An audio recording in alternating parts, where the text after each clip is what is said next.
지금 사실 저희가 2달 전에 인터뷰를 하고 또 2달이 지났는데 좀 많이 분위기가 바뀐 것 같아요. 증권가에서는 뭐 하반기 전망을 좀 상향하는 그런 움직임도 관측되고 있는데 좀 이런 추정치 변동이나 이런 방향에 대해서 좀 어떻게 보시는지 먼저 좀 듣고 싶습니다.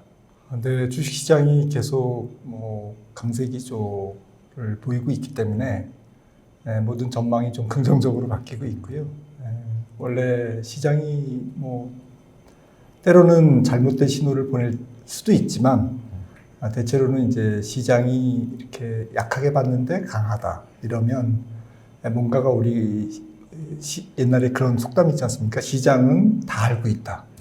그래서 지금 약간 어리석은 투자자들한테 뭔가를 얘기해주고 있다. 그 얘기해 주려고 하는 바가 하반기에 경기 그렇게 나쁘지 않아. 그리고 물가 곧 더 잡혀. 그리고 은행 위험 이런 것들, 지난 3월 중순에 있었던 것들 그렇게 염려하지 않아도 돼.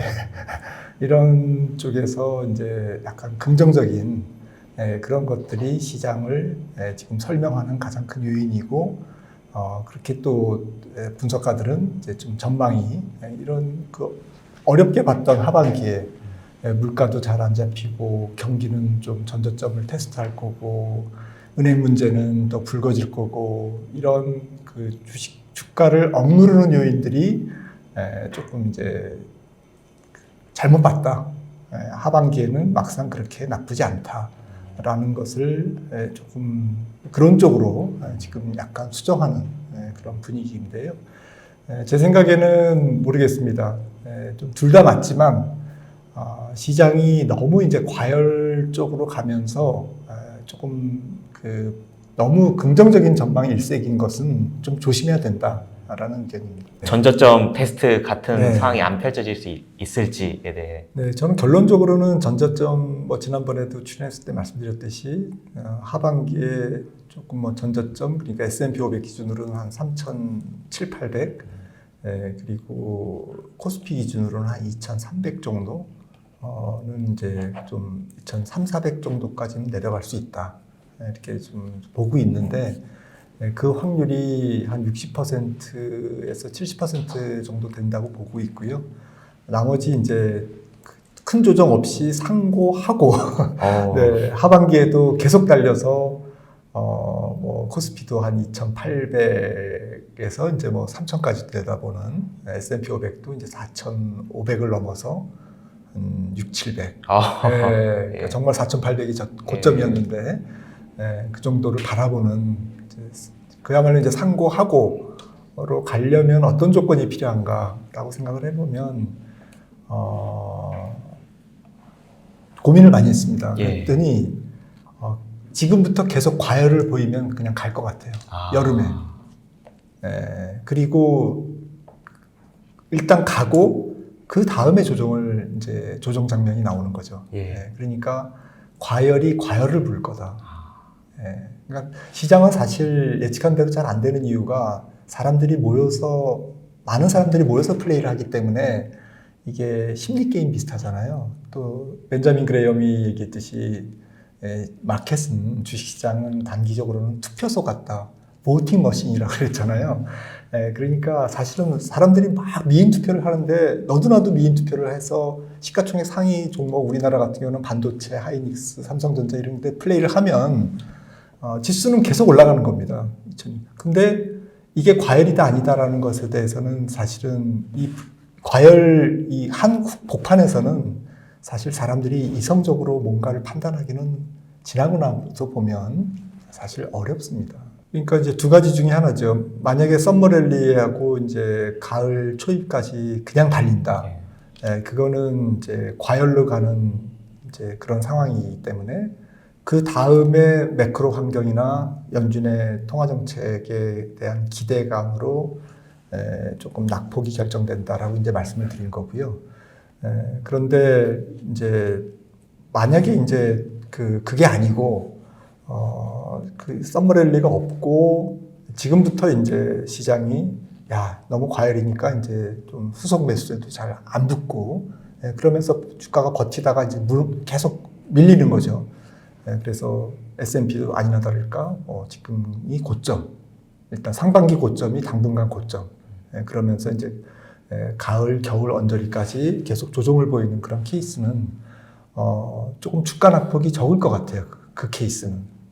그래서 많이 오르면 좀 많이 빠진다. 그 다음에 미리 조정을 보이면 썸머랠리가 없고 미리 이쯤에서 이제 좀 파티라기보다는 어쨌든 이렇게 막 사람들이 조금 한쪽에 쏠림이 강한 그런 시세를 만들다가 조금 주춤하면 오히려 하반기에는 또 한 가을 정도에는 또 시장이 한번 또 랠리가 있지 않을까. 그래서 그거는 미스터 마켓만 알죠, 사실.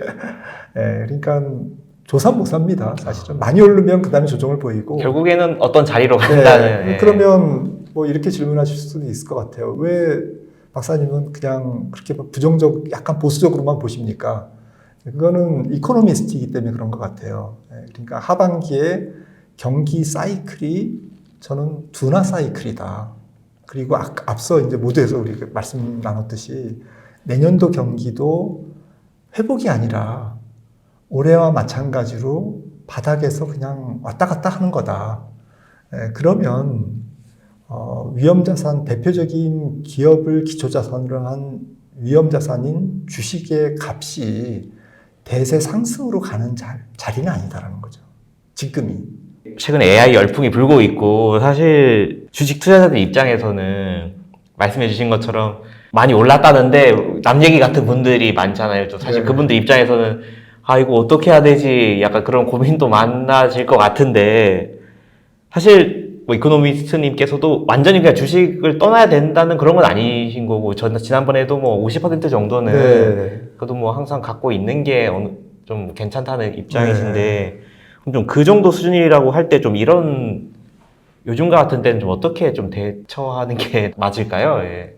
그러니까 뭐 하반기만 놓고 보면 지금 상반기에 예상보다는 주가 상승률이 높았기 때문에 전체적으로 하반기에는 그렇게 크게 좀 수익을 낼 수 있는 기회가 그렇게 많지는 않을 거고 반면에 이제 조금 조정이 왔을 때 조금 더 싸게 살 수 있는 기회도 있어 보인다.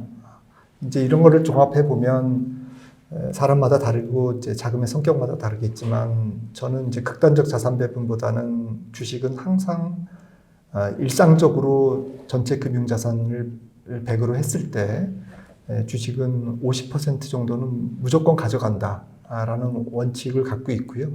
그 다음에 시장의 위험이 적어 보이고 대세 상승이 임박했다라고 했을 때는 80%, 90%까지 채워나가는 그러한 전략을 좀 권유드리고 있고 저도 이제 역시 개인적으로도 그렇게 하는데 하반기 같은 경우에는 이제 앞서 말씀 나눴듯이 대세 상승기는 아니다.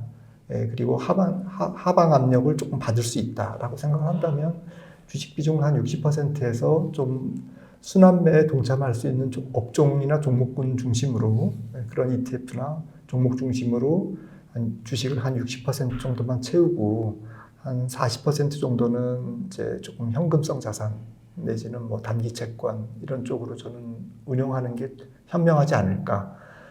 그리고 지금 이미 주식이 거의 이제 100%로 상반기에 주가 상승을 아주 잘 스마트하게 잘 대응해서 성공하신 분들은 지금부터는 더 올라가면 조금 줄이는 그래서 좀 떨어졌을 때 다시 또 살 수 있는 그런 버퍼를 만들어 놓는 게 좋을 것 같고 상반기에 정말 뭐 남이 돈 먹는 것만 쳐다보고 주식이 정말 없는 그런 분들은 미리 너무 일찌감치 줄여서 조금 상대적으로 소외감을 상반기 강세장에서 소외감을 느끼신 분들은 너무 조급해 하시면 좀 스텝이 또 꼬일 수도 있을 것 같아요. 지금 너무 사고 싶잖아요. 예, 그렇죠. 안 사면 굉장히 지금도 손해봤는데 더 상대적으로 나만 손해보는 그런 fear of missing out 감정이 있는데 그걸 모르는 바가 아니기 때문에 그럴수록 정말 자신 있는 종목 중심으로 심플하게 조금 이렇게 트레이딩을 하시는 게 좋지 않을까. 그러니까 굉장히 헤비하게 지금 뭐 전 재산을 주식으로 그냥 완전히 들어가서 하반기를 맞이하는 것은 조금 부담스럽다. 그래서 좀 상황마다 좀 다르게 말씀드렸는데 공통적인 측면은 조금 성장주 중심으로 심플한 포트폴리오를 구성하자. 그리고 순환매를 조금 의식해서 조금 쫓아가는 매매보다는 조금 상대적으로 쉬어있는 성장주를 조금 미리 들어가 있자. 쫓아가는 것보다는 기다리는 매매를 하자.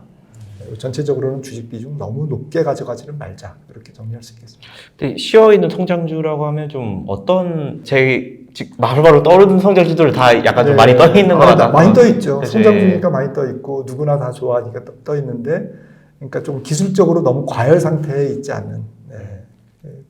그러니까 이제 지금이 대세 상승의 초입이라면 사실은 그런 것들을 좌고우밀하지 말고 그냥 무조건 사야 되거든요.